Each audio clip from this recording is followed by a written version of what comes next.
I call myself a master in mise en place. I go to war every night, so I don't want to, I want to have everything ready to go. Yeah. So that's the way I created a menu at Pubbelly where we could get food out fast because it was all in the prep and the flavors of the sauces, and that's why that restaurant was successful from the beginning because we could get, people were waiting for tables for an hour and a half. And there's no bar to wait. There's no chairs. People are just against the wall. They're looking at you in the kitchen like, this better be good if I'm waiting here and I want to have standing against the wall because this guy doesn't have any seats. This food better be good.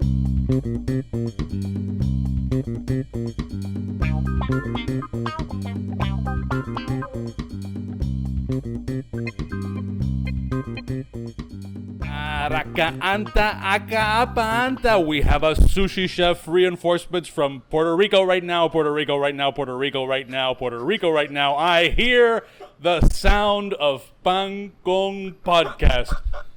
You are listening to Pan Con Podcast. I am Pastor Nick Jimenez. I am joined by altar boy Mike Beltrán. A sound check or No, this is you got to give people context. Before No, that's how we're starting. That's it. No. Just coming in hot. Coming in hot with it. So a sound check. No. Take it away, Mike. No, give people context. That's such a weird way to start the show. That was a take on one of Donald Trump's spiritual advisors giving a sermon.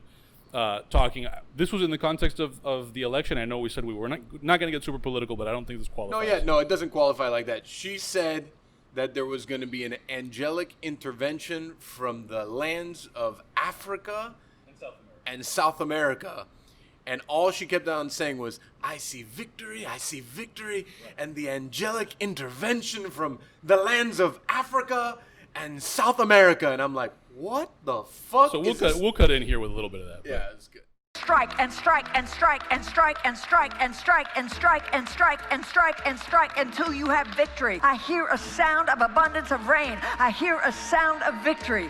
I hear a sound of shouting and singing. I hear a sound of victory.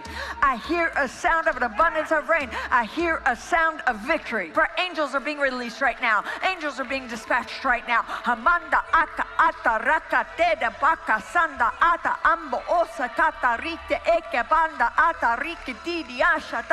For angels have even been dispatched from Africa right now. Africa right now. Africa right now. From Africa right now. They're coming here. They're coming here. In the name of Jesus. From South America. They're coming here. They're coming here. That's good.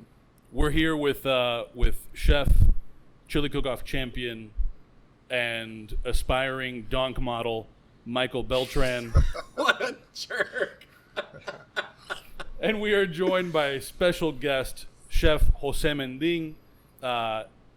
Diners from all over know him for all sorts of things. I'm not even going to try to give an exhaustive list of all the things. I will let you get into that. And so you can take it away, Mike, now that we've done the invocation, and do the thing. Talk about all the stuff. Jose, what's up? What's going on, Mike? Thanks for doing this at a random time. I know that we were actually supposed to do this yesterday, but we were both incapable of actually operating our human bodies yesterday, right? Yes, we were. We were both Especially hungover. me. We actually both had dinner together the day before, and we had a great time. And the reason why I bring that up is because of a couple reasons. First and foremost, I am a big fan of José Mendín. I'm a big fan of what Jose did in this community. I'm a big fan of Jose's food. But the one thing I'm not a fan of is when Jose beat me at Cochon 3 years ago. So I want to unpack a couple things about that experience for me. I wanted to win that thing so bad because I am such a dreadful sore loser. But above that, I wanted to beat Jose because Jose was a previous champion and someone that I respect and admire very much in the food industry. Now I lost. Which I still don't think I really lost, but I lost. Get over it. No, I'm not going to get over it. But I just want to express the fact of how much I really respect the things that you've done here. I think that, like, Miami is so much in such a better position now than when it was before Pubbelly opened. And the things that Pubbelly did and kind of like the groundwork that it laid for so many people like me, that instead of doing what we're supposed to do, we did what we felt was, like inside of us, how the food that we really felt. Yeah, that's. I mean, listening to you say that it means a lot to me because, you know, I did Pubbelly because the most important thing that I did it for because I felt like Miami needed it. Yeah. Because as me growing up here since the '98, you know, growing as a chef and working to other restaurants, where do we go to eat? Right. After, you know, where do we go to eat? We have to go to an expensive restaurant in an expensive hotel and pay, you know.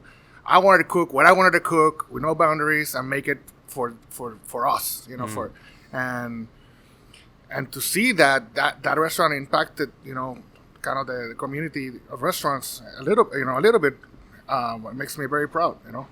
A lot of it.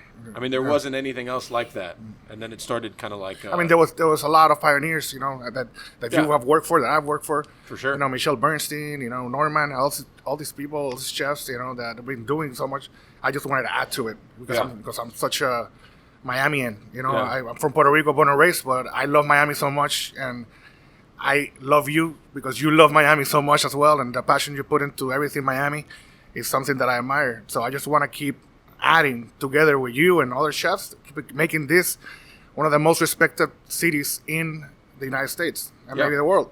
I mean, I think we've talked a lot about on the show, and I think you and I have talked a lot about it too, is that Miami's like so young, right? Trying to get to a place that we create that lineage of chefs. Like you mentioned, the trailblazers before us, you know, like the Normans and Allens and Michelle's and then there was like the Michaels, and then it was the you, and then there's like a new generation too on top of that, which is a very exciting generation, by the way.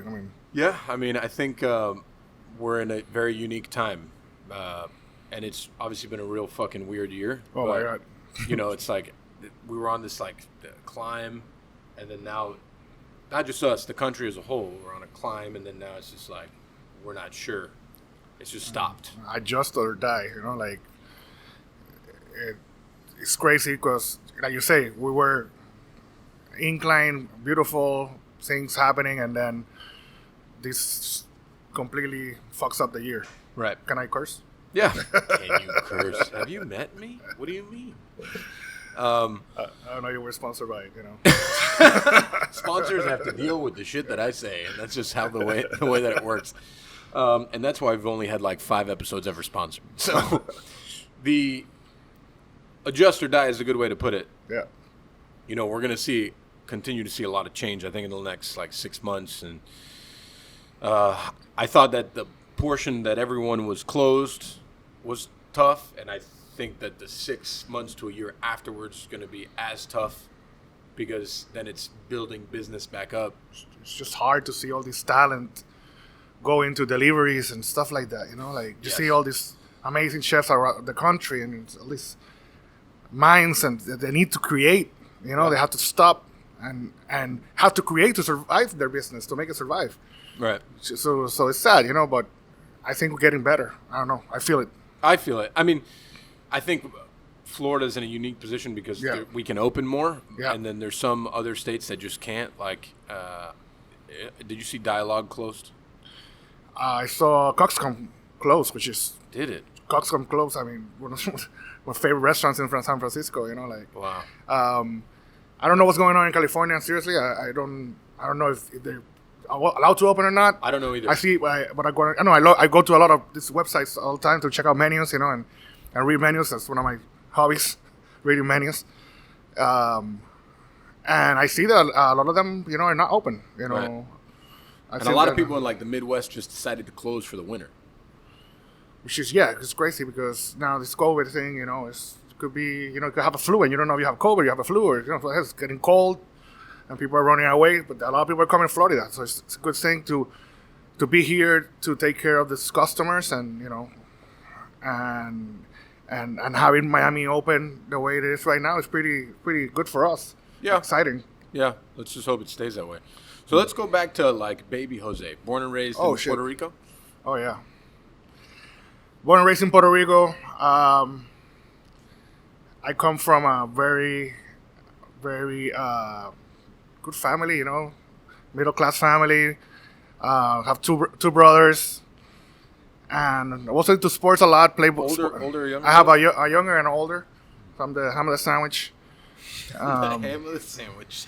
So, amazing mother and father, foodies, all their life. They've been foodies, and that's why I kind of got into it. But I was into sports a lot, played volleyball.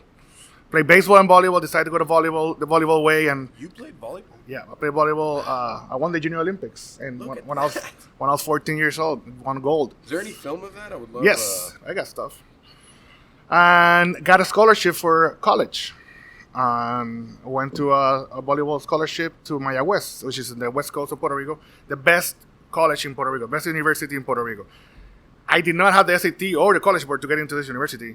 I got in through the scholarship, and I lost the scholarship in a year because I dropped out of the team and stopped going to school. I couldn't pass a class, Right. which led me to having to go back to San Juan and get a job to help out, and I work in the kitchen. So going back to San Juan led me to a job to hearing about culinary school, and wanted to go to culinary school, but my parents are like, "You're crazy, you never cook in your life," blah blah blah. So I ended up working in a restaurant and showing them that I liked it. So I ended up here in Miami to go to Johnson & Wales, and I don't think we want to go through everything after, but I have a lot of passion for this industry, and it comes from my parents, from my dad being such a foodie and taking us to special restaurants and special occasions, and him being looking for the hot spot, going in the mountains in Puerto Rico to get the best pastel, or going to the beach to get the best fried food in Puerto Rico. Like he was looking for the best stuff all the time. So I really like doing that. So I love eating, I love food. So it's not easy to be a chef, and I mean, of my class in culinary school, I'm probably the only one that's still cooking. Maybe 2 or 3 are still cooking. Yeah, because nobody, there's a very few of us that make it, that really have the passion to go in there and to not be a line cook, learn, put your head down, say yes, chef, until your time, and I'm so happy I never quit. So you didn't move here till you went to culinary school? Yes. Oh, wow. So That was in 1998. I was 19 years old. Oh, 19. But I lived all my life in Puerto Rico. Yeah, Puerto Rico up until then. Shit, that's Yeah. crazy. So then, after culinary school, where'd you go work after that? I worked all through culinary school. Since I got here, my first job was in Bal Harbor in a sushi bar, which they were doing something very special. They were owned, I think, by Sakura, one of the companies around here. Yeah. And they brought in the chef from Nemo, the sous chef from Nemo. That was Michael Schultz was the That's chef, right.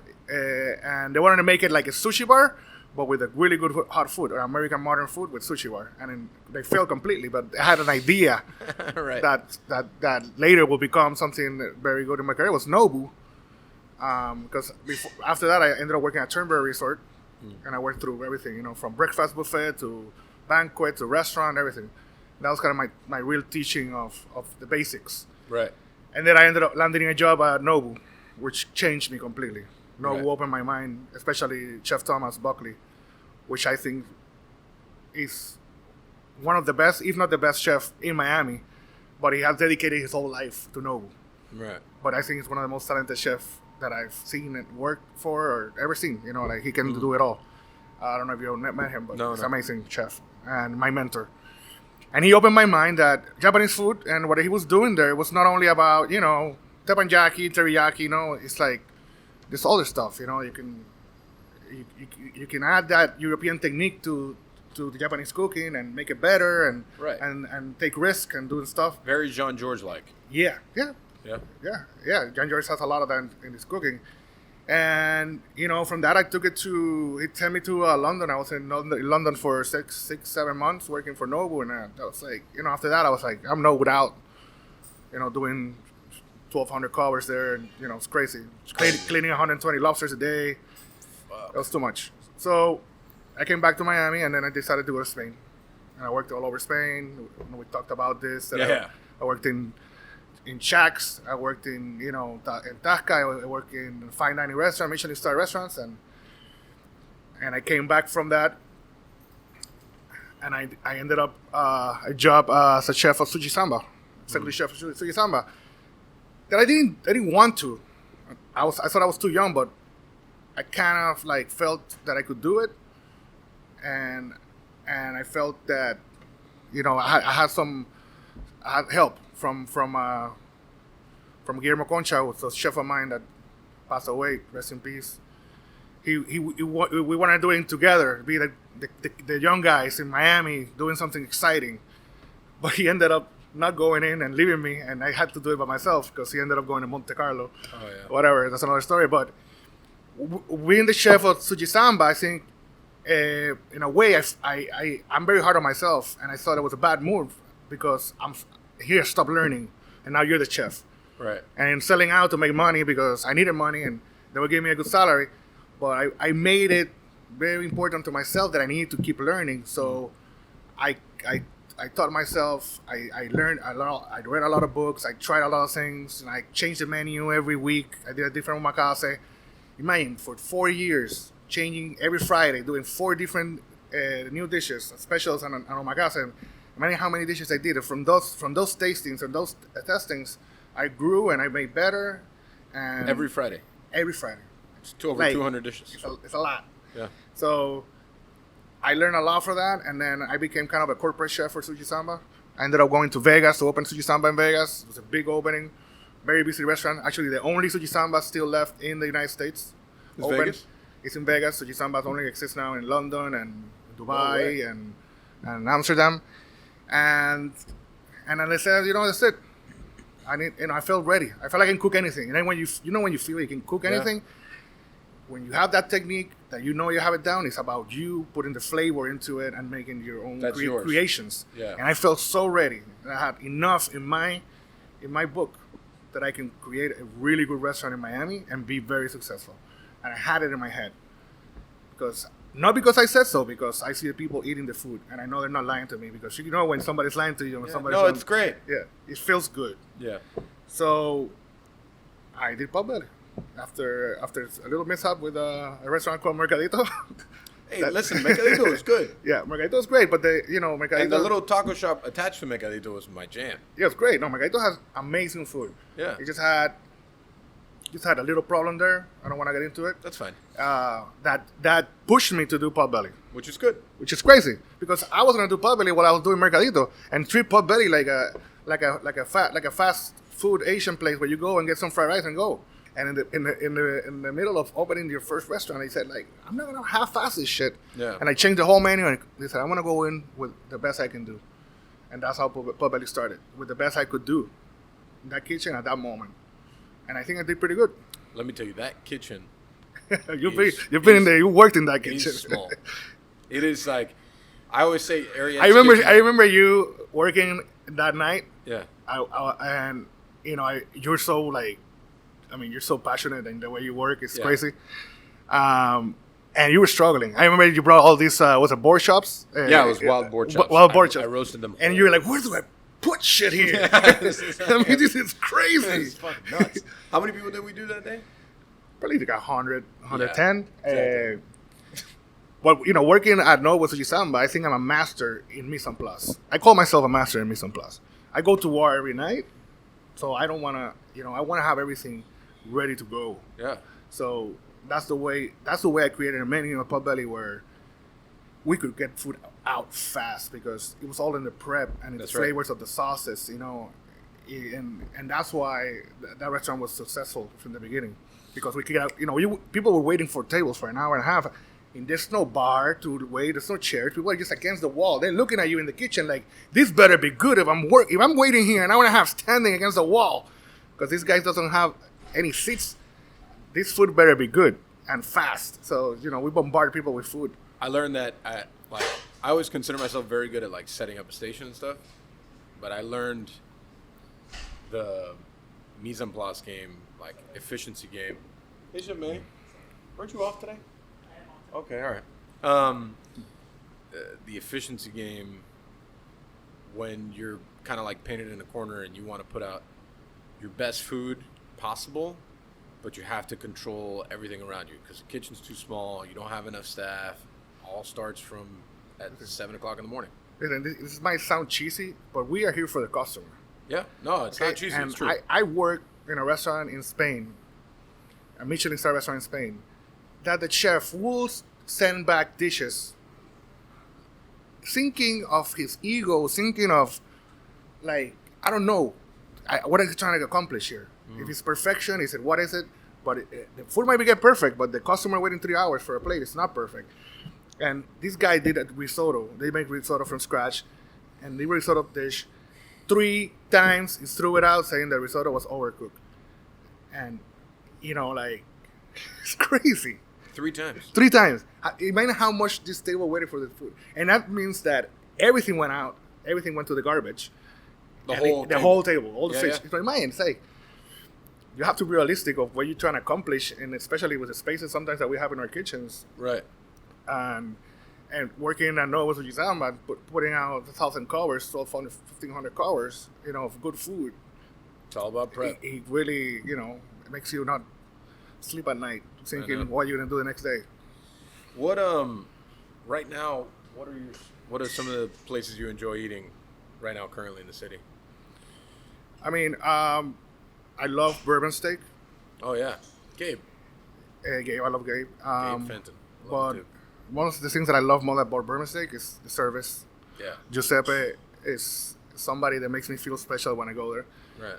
He the hospitality in that restaurant for me is better than anything in town for me. The vibe too, like it just No, the vibe- matches like everything. The hospitality to the Plus, that was the second restaurant I worked in Miami. That was called the Veranda. I worked in that restaurant. Bourbon Steak was the Veranda in Turnberg. Right. So it feels special to me there. I don't know. It's, you know, it's expensive, and I go there maybe once every 2 months. Right. But I love the food. Very simple. And I love the service. I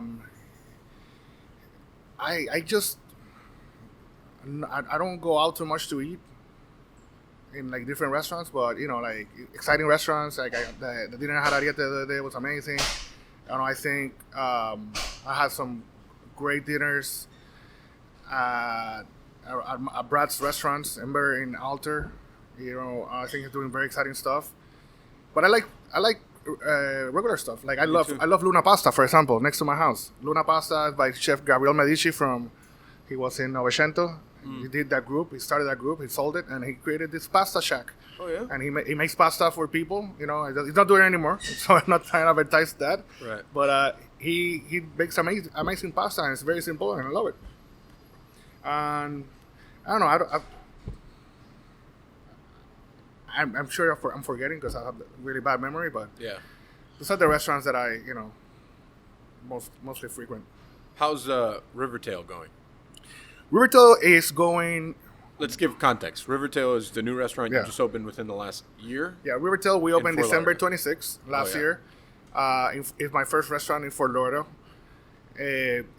It's my version of a fish house. Okay, so I took American fish house and I made it into what I think it should be with my dishes and my flavors and my style.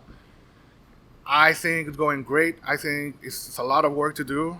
You know, the reopening was very rough. I had a new chef, new manager, you know, all new servers. One person came back from the whole staff from pre-COVID. So it's hard to open a restaurant twice. You know, it's crazy. The whole training that goes into it. And I'm very happy with it. You know, and I told my wife yesterday, I'm really happy at this moment. Right now, I'm very happy because Rivertail is finally, you know, running the way it should run. Great. Pubbelly Sushi is running very well. You know, I got exciting things coming. I feel happy. I feel good. Yeah. So, Rivertail is definitely part of something that I wanted to do in Fort Lauderdale with that group, and to be there, get to know the city, the people there, completely different to Miami, the vibe and the people. It's just, you know, it's something special for me, and that type of food I love. You know, doing that type of food is just, it's. I mean, I like it. You know, it's just like. Yeah. So, I think anyone who knows you knows the story of the flag on La Placita.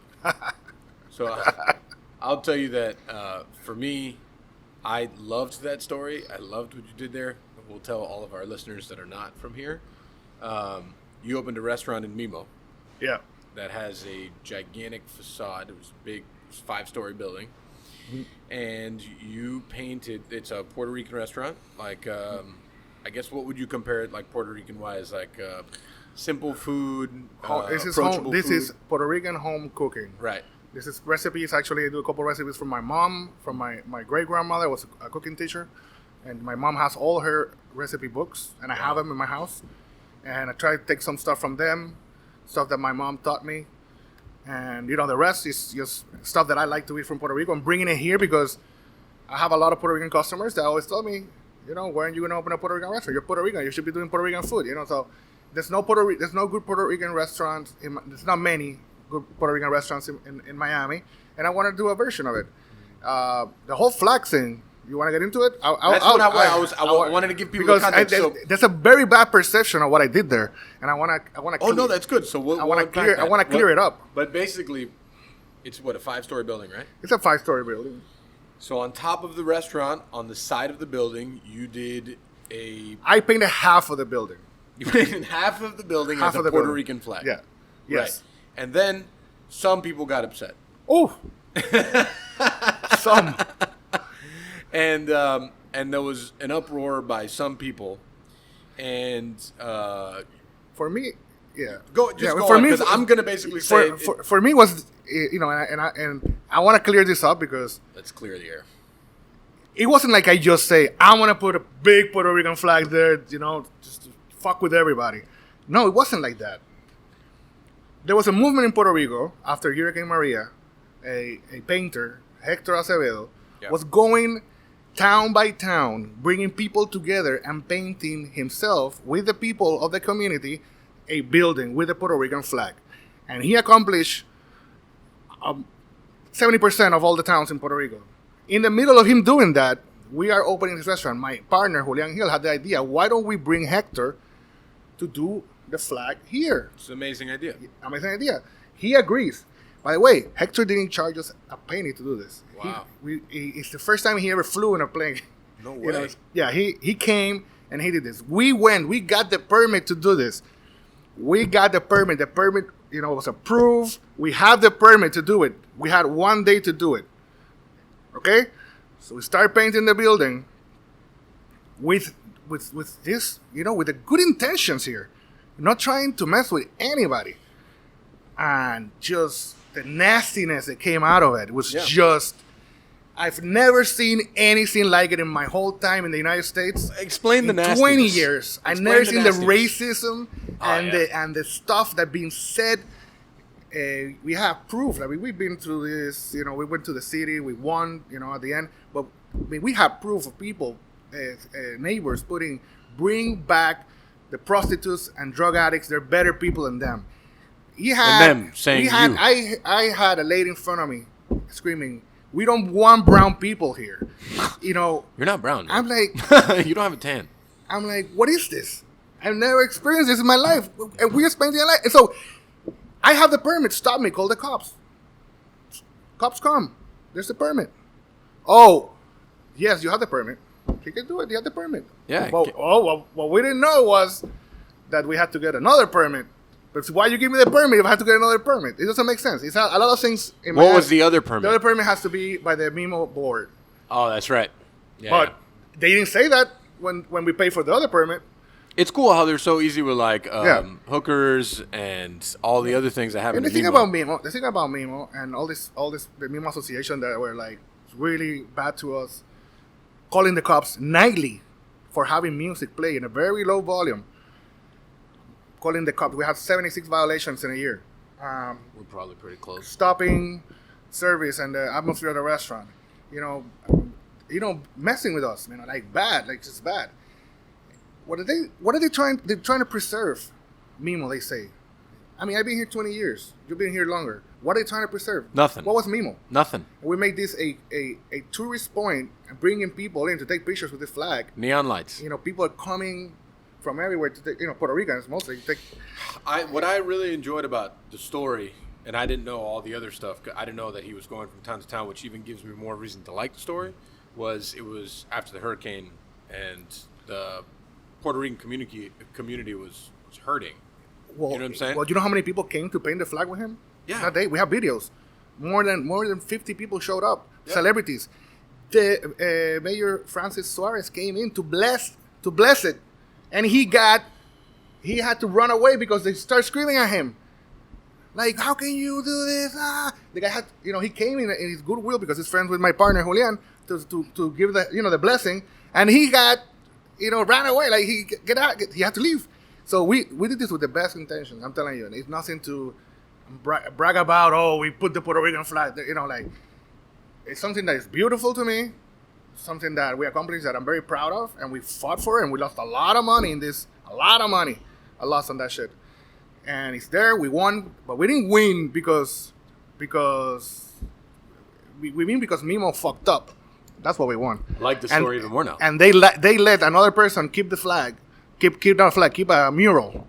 That's down the street, right? That was illegal on Organic Bites. Yeah. And they had a confidential agreement they couldn't disclose.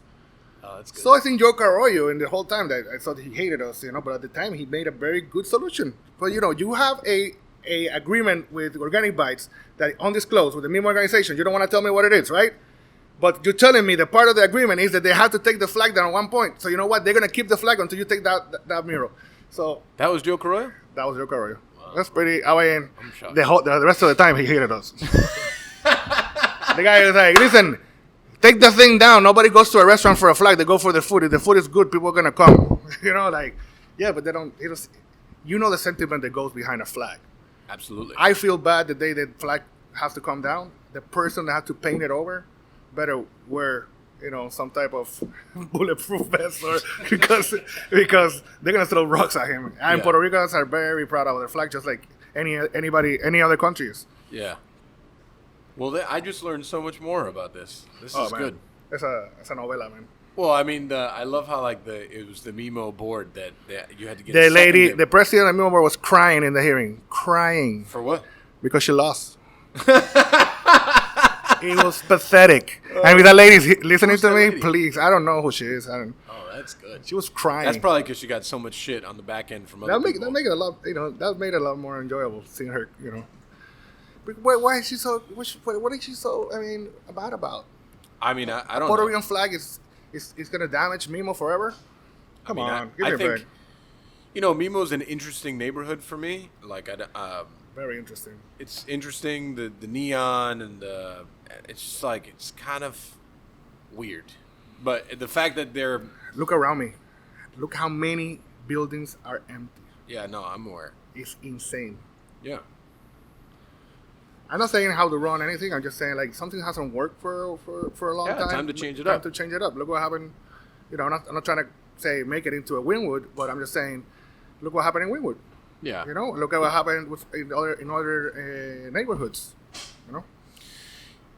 It's Miami is in this interesting growth period, right? That every neighborhood is growing, but they don't know which direction they're growing in, right? Like Coconut Grove's going through this gigantic growth. They just poured like hundreds of millions of dollars into Coco Walk, into other things, and not really like sure what kind of neighborhood it's going to be now. Is it going to be a higher end neighborhood? Is it going to be approachable for families? And then Mimo, like I've never really understood what happens in Mimo. I don't know what kind of person they're trying to attract there. Well, but Mimo's very. I will compare it a lot to a Coconut Grove in a sense that it is kind of the suburbs closest to the city. yeah, So there's a lot of neighbors. Yeah. A lot of people. Yeah. So it's special. I got to tell you, the thing I'm the most ready for is for this to be over, like What? elections, like this election season. I'm just ready for it to be over. I don't care how people voted. To me, it does not matter. It's the daily, just nailing people over the head with like shit. It's very sad for me. Overall, it's very sad to see the division, how people get divided and turns into hatred. Mm-hmm. And I'm not gonna get into politics, but I don't want to say anything, but it's very bad to see what's going on, and like yourself, I want it to be over already, and whoever won, and that's it. It's good, just like talking about the division part, it's like Nick and I disagree daily, This is like a day. We disagree on things daily. Doesn't mean that I hate Nick in any which way. We just think about things differently. We can disagree about something, and it doesn't mean that I hate you personally. It's just, and it seems like the division is turned into hatred instead of understanding how to communicate with each other on differences. Yeah, it's okay to not agree in subjects, but it's not okay to be a racist and and express that. It's just sad. We talked briefly, Jose, about I think it was in one of your Fort Lauderdale places that you did some kind of a watch party. Yeah, we did a watch party for the elections on Riverdale Tuesday. How did that go? It went well. Oh, did it? It went well. We did like 200 people total. But we brought security because we thought it was gonna get a little nasty. We talked about also, try to, in a restaurant sometimes you try to do too much, just get a advantage of every single thing going on. Everybody does, National Taco Day, National, burger. How many butter crab rolls did you give away on Tuesday? Probably a lot. I mean, I don't know the count, but I can get it for you. But, yeah, you did a thing that if you voted, you got a butter crab roll, right? Yes. Yeah. The butter crab. Yeah, I don't know how many we did, honestly, but it's fine. As long as you come in, have a good time. It went well. There's nothing happened, no fights. Everything was good. That's good. That's a positive. Yeah. No Karens or anything like I that. had a friend of mine who stole a whole roll of stickers so he could get all the butter crab with it. I said, listen, what a fucking jerk. You see, that's the crusade that I'm going on now. Yeah, Nick's on a crusade. He's trying to pass legislation to rid the world of the I voted sticker. Yeah, that's my new. I'm declaring a jihad on the I voted sticker. The I voted sticker. Did this start this year or? That's been for a long time. Yeah. I'd love to start a legislation to get rid of all the lawn signs and car caravans of politicians. That to me caravans I'm on board with. Yeah, and the lawn signs too. We're destroying a lot of nature for these stupid fucking lawn signs. I think this year was the record of most turnout votings. Yeah. Yeah, it just shows you what's going on. Yeah. When you look at kind of like the future of restaurants, I know because you're in it, what are your concerns and what are your hopes? If you have one concern right now, what would it be? Well, I mean, the style, hopefully, of service doesn't get disrupted that much because of the whole COVID thing, and maybe hopefully the COVID thing has nothing to do with what we're talking about right now. But raising the wages could affect, and the prices have to go up if you're going to be paying a dishwasher $15, and everybody $15 minimum. The prices have to go up. People don't expect, so. I know that was approved in Florida this year, so $1 is going to go up every year to 2025. 2025 is going to be... So I know I have a lot of friends in New York. I have friends in California. And they've told me it does affect you. And as you know, Dan Meyer tried to change the whole system just because of it. And... He failed. He couldn't do it. Talking about like the number one restaurateur in the United States right now. He tried to do something. He probably thought that everybody's going to follow. Nobody followed. And he couldn't make it work. So that's something that I think that's gonna affect restaurants. But I don't know, man. I think restaurants, it changes, it keeps changing. It's like there's nothing you can do about that, and there's gonna be a lot of pioneers that could create new ways, and it could be anybody. It could be you. It could be me. It could be you keep working on it to do what we like to do, which is hospitality. Yeah. I love taking care of people. Yeah. It makes me smile. It makes me happy. I have the biggest, sense for hospitality, I think, because I just love taking care of people. I love when people come to town and call me, and they tell me, I can tell them where to go. I can take care of them, show them around. Just since I was a kid, having people over my house, it was my favorite thing. Having a stayover, with friends, I just love taking care of people and cooking for them. Makes me really happy. So as long as you do that, the rest, is just... I think my concern is the same as yours, service style and like the way that a restaurant how is it going to develop over the next 2 years, and as long as kind of politicians keep their digits out of our business, I think it'll be fine. I think that it's tough to see some of the best in the country revert themselves to putting food in boxes. Yeah. Especially knowing what they're capable of on a creativity level and just, the whole thing from service to what lands on the plate. So my concern is that getting hit hard. One thing I've tried, at least at Ariete, is to make that seem the same, even though taking the proper precautions, because I still do believe in the old school style of dining, and that's why I fell in love with this to begin with. And I don't want to accept that changing unless I really have to. I'll tell you one advantage we have right now. We are one of the only things going for people. Restaurants. That is correct. So we are that person's, night of the week. You know, there's no theater, there's no movies, there's no sports, there's no no big events, no big gathering, events. no music events. So, we're in charge, of we're responsible for making people their night out, happy and doing everything we can within all the codes that are there out there to make them happy and safe and give them a good time.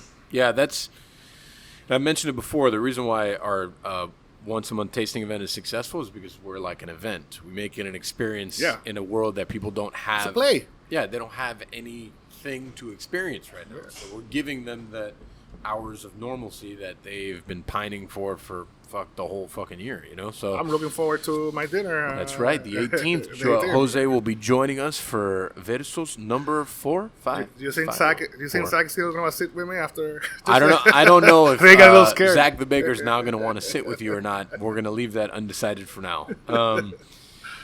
I think that's my concern is that the things changing. My hope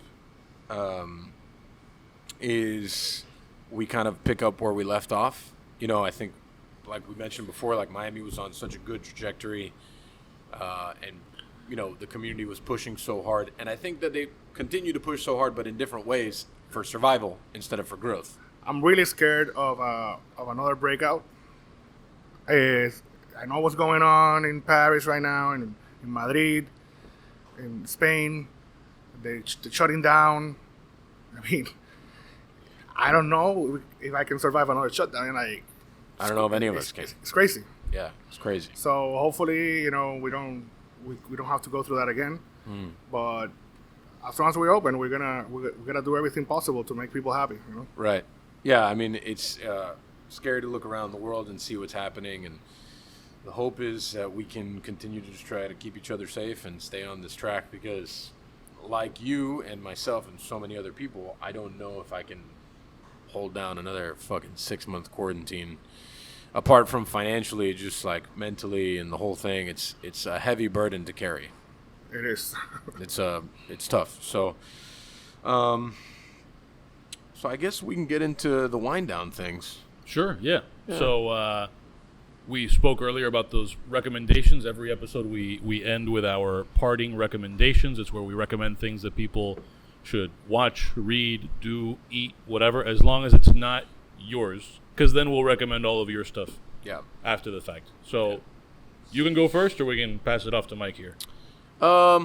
Recommendations. Did I recommend The Queen's Gambit already? Oh, I started that. Man, it's good. I started that last night. Fuck, I watched the whole thing. So well done. What's it? I don't think you have it's recommended about it. Chess. But it's more. The story is very good. I'm on the second episode. It's kind of slowish. It's slowish, but I You love play chess. chess? I love chess. I'm not good at chess. I do love chess, but I played when I was a kid, but I don't remember too much of it. The show is very good. It is slower. It starts to pick up more midway through the season, but it's just so well done. The acting is great. Storyline is great.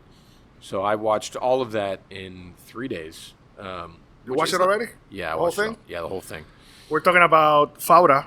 Oh, that's right. Yeah. I'm really into this show called Fauda. It's a Israeli show, and it talks about the special units in Israel inside Palestine, and tells you a lot about the culture of Israel and the Arabs. So it's very, very cool, super entertaining, and I'm very it's refreshing to see something done by another country, and I listen to it in Hebrew and in Arabic, but with the subtitles. But it's just refreshing to see something from foreign like that, and I'm really into movies from Europe and stuff like that. Yeah. So, And it's one season? it's 3 seasons. I just finished the second one. Oh, wow. So you're deep. Yeah, You've I'm going made to a the commitment. third. Yeah. How many episodes each season? I mean, with my friend Doron. How many episodes each season? It's like 11, 12 Yeah, seasons. you're deep. You're 24 deep. Yeah, you're yeah, going in yeah. another 12. This is what happened with the Game of Thrones. It took me Oh, forever, man. but once you were in it, you're like, Man, whoa, Game you're of in Thrones. it. Game of Thrones is on another level. I watched all of Game of Thrones. I was like, I watched it like 5 times. So I don't like the ending, but whatever. nobody likes the ending. I don't think, what ending have you ever liked? Like the none. Sopranos ending was terrible. Lost ending was terrible. Lost. I never got into Lost. Lost was one of the worst. One of the worst endings Well, now ever. I'm never gonna watch Lost. Oh, but it was a great show. Super weird and fucked up. But like, the ending was just like, what? I think by that time they just didn't They know were where just they were out of going. gas, right? Yeah. They were just like, let's just wrap this up. The We're ending ready. of Homeland surprised me, and it was very interesting and very good. I know you've seen Homeland. I have seen Homeland. I don't remember it now. I like the ending of Seinfeld. Seinfeld. The whole weird court case liked it? thing. I was satisfied. I'm a huge Seinfeld fan. There you go. Fun fact. Like, José Mendín. I'm Send them all your well, Seinfeld I tell you memes. something. Me and my wife. I got my wife into Seinfeld, but I'm a huge Seinfeld fan. I watched when it was going on, and every night we go to sleep with Seinfeld on, and we some almost all the time watch Seinfeld when we're having dinner with my kid. So my kid now is also, so Seinfeld is like it's like a I don't know, like the guide to life. What a hell of a thing. Which I love it. They would have never thought that when they were There's a coming lot to of the show. Guide to a lot life. of Seinfeld references in my family. It makes me happy though that somewhere there will be little kids who still get the Seinfeld references. And the thing about the Seinfeld was they did an episode called the Puerto Rican Day Parade. That's right. And the AIDS ribbon went at the same time. And they burned right? the flag, the Puerto Rican flag, and they step on it, and the Puerto Ricans went crazy in New York. They had to take it off that part of the flag. The guy that beats up Kramer is the same one as the AIDS ribbon. Yeah, 'Cause Kramer doesn't want to wear the. Who's not wearing the ribbon? Who's not wearing the ribbon? So, what's it going to be? Are you going to wear the ribbon? No, never. But I'm wearing the ribbon. He's wearing the ribbon. We are all wearing the ribbon. So why aren't you going to wear the ribbon? This is America. I don't have to wear anything I don't want to wear. What are we going to do with him? I guess we're just going to have to teach him to wear the ribbon. This is good. We should just have a whole show of Seinfeld references. There you go. By Jose. Yeah. I went to see him at the Hard Rock for my birthday. How was it? It was great. Yeah. Actually, no, after my birthday, in February, right before the pandemic.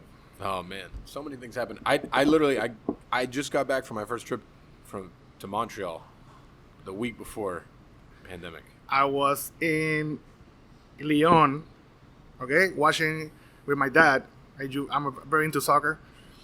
A Juventus Lyon game for Champions League, in the middle of the pandemic, surrounded by Italians in France. Great. And pretty sure I was one of the ones that brought COVID back. Great. That's good. We'll edit that part out. Jesus Christ. I got back here on February 28th. Breaking news on Pancon Podcast once again. We found patient zero. I never got it. I mean, I don't know. I probably had it, and I haven't done that test, that antibody test. But yeah. I've been surrounded by people that have had it, and I just don't get it. Maybe I'm just a special breed. Yeah, Puerto Ricans, special breed. It's all those plátanos. Yeah. Maybe. It's all the mofongo. Yeah, it's blocking your receptors. What are your recommendations? I'm going to this is old news to most people, but I had never played with this until last night. I as knew you it. know. I knew you were going to go the app thing. I'm recommending the Reface app. Yeah. Holy shit! I just downloaded that. I just did it I yesterday stopped for the doing first it. It was time. too weird. If you go to Pancon Podcast Instagram right now, our most recent post, and it'll still be recent when you go there if you're hearing this, is a bunch of refaces of Mike So we put him in all kinds of stuff. Yeah. I was in the David Hasselhoff movie. You were in a David Hasselhoff movie. You were Chuck Are you Norris. doing I was Chuck Norris. Are you doing the Reface app with the movies like Matt Cush did that, Yeah, Scarface? Yeah, we yeah. With the movies? Yeah, mostly movies. I also put him as Joey from Friends. I was Joey from Friends. Yeah. It's good. I want to see that. Yeah, we'll show you now. So that's what I'm recommending. Yeah, that's it. I was in that's what I Psycho. got. Psycho also. Yeah, you were everybody in Psycho and that Lambada music video. That's right. We should be in that light bulb music video. Oh, that's good. That's a good I think you can actually submit your own video. I don't know how that works, but I think there's a way to do it. We'll figure it out. Yeah. So anyway, that's my recommendation. We can shift to You shameless recommended plugs. the Face app. Listen, we didn't want to talk politics, and that's like what's been dominating things. Yeah. But yeah, that's what I'm going with. I will also recommend. I'm just not sure whether I've recommended it here before. This is only mildly political. There's a video, if you search on YouTube for Alex Jones as folk song. Somebody has taken like a bunch of quotes from Alex Jones rants and strung them together as an indie folk song, and it's incredible. Oh, well, we'll have to look into that. Yeah, it's pretty great. Sounds amazing. It's every bit as amazing as it sounds. Literal vampire pot belly goblins are hobbling round coming after us. My spirit gets close to that evil and I feel it go.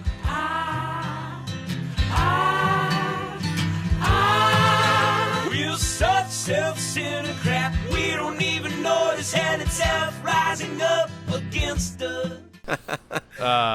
So shameless plugs. Jose, we'll let you go with your shameless plugs first. Yeah, all your things. Your Instagram, all the restaurants. Websites. I'll go first. My Instagram is Pig Ink. You could find all the things and the Cadillac Dunk videos that we post there, which don't actually happen, but Ariette Miami, at Ariette Miami, at Nave Miami, at Chug's Diner for updates on renovations and when we will be reopening. And stay tuned for Nave information when we will be reopening also. And also for the seats available for this month's tasting on the 18th of November at Ariette Miami as well. That's all plugging all the things. Okay. Well, I'm on Instagram at Chef Mendín. There he is. And you can go to my website, chefmendin.com, and that will take you to all my restaurants. You have a website? Yeah. Chefmendin.com? I didn't know this. Oh, Yeah. this is good. Pretty cool. Yeah. It will tell you some facts, like it's like Seinfeld, for example. You should do your homework. Is that really in there? Yeah. That's good. Yeah. You should do your homework. That's my favorite Mike call out we've had. That's good. Woo! All right. I needed that today. That was awesome. Okay. So we'll plug our stuff. You can find Pan Con Podcast on all of the social media things at Pan Con Podcast, like a podcast sandwich.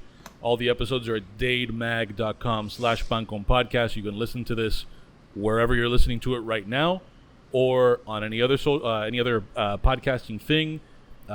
Some episodes, including this one, look at this, we got the 3-camera thing happening here, are in full video on YouTube. So look for Dade Mag on YouTube, or just go to that same website that I said before, dademag.com/Pan Con Podcast.